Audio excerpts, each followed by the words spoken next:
Исәнмесез, мөхтәрәм тамашачыларыбыз, сез татарлар тапшыруын карыйсыз. Көн сайын диярлек безнең иҗат төркеме сезгә милләт тормышында булган мөһим вакыйгаларны күрсәтә, кызыклы видео язмалар тәкъдим итә. Бүген безнең программада күп төрле һөнәр иясе Сабирҗан Тактаров, Ростов-на-Дону шәһәреннән Гөлия Садыкова. Ростов өлкәсендә яшәүче милләттәшләребез хакында сөйләүебезне дәвам итәбез. Бу җирлектә 20 меңгә якын татар гомер кичерә. Һәрберсе үзенчәлекле, үз шөгыле, гадәтләре бар. Бүген без сезне Ростов-на-Дону шәһәрендә яшәүче Сабирҗан Минхаҗетдин улы Тактаров белән таныштырырбыз. Сүз хәбәрчебез Гөлия Садыковага. Ростов өлкәсендә яшәүче милләттәшләребез күбесенчә чыгышлары белән Пенза өлкәсеннән. Бүгенге героебыз Сабирҗан Тактаров та шул яклардан, Мошали авылыннан. Ростовка 1958 елны күченеп килгән. Эшләдем төрле эштә. Институт бетергәч, механиком цеха идем, главным механиком завода, концерн завода, главным инженером концерн завода эшләдем. Аннан сонда инде шуларны эшләгәч инде кире киттем артка. Күчтем эшкә рабочий специальностька, машинистский установок. Чыктым пенсияга 93 елны, 55 яшымда. Лайыклы ялда булсам да бер генә минутка да эшсез утыра алмыйм ди ул. Шөгыльләре күп. Сабирҗан абыйның өенә узуга шкаф өсләренә тезелеп киткән агач йортлар, мәчетләрне күреп шак каттык. Һәрберсен үз куллары белән ясаган ул.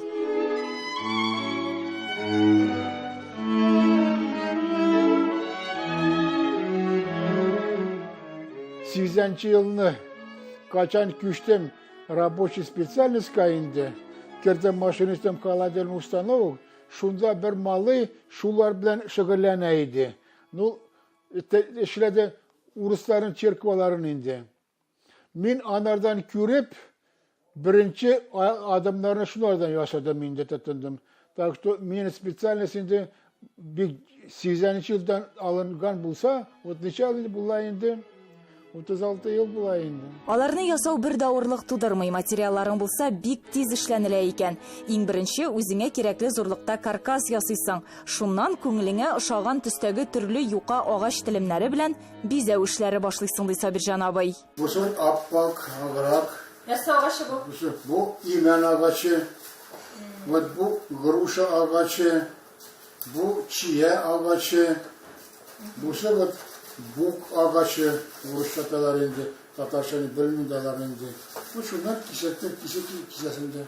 Бу әйберләрне ясау бер айга да сузылырга мөмкин. Күбесенчә буш вакытларымда шөгыльләнәм ди. Мәчетләрне телевизор, газетадагы фотолардан алып ясый. Араларында Пензаның татар авылларындагы Аллах йортлары да бар. Сабирҗан абый ясаган әйберләренең төгәл генә санын да белми, ләкин һәрберсе нинди дә булса бер истәлек, хәтирә, һәрберсенең үз тарихы бар. Менә бу исә Казанның Ал мәчете. Биредә Сабирҗан абый мәдрәсәдә укыган. Мин дингә укырга тырыштым яшь вакыттан ук.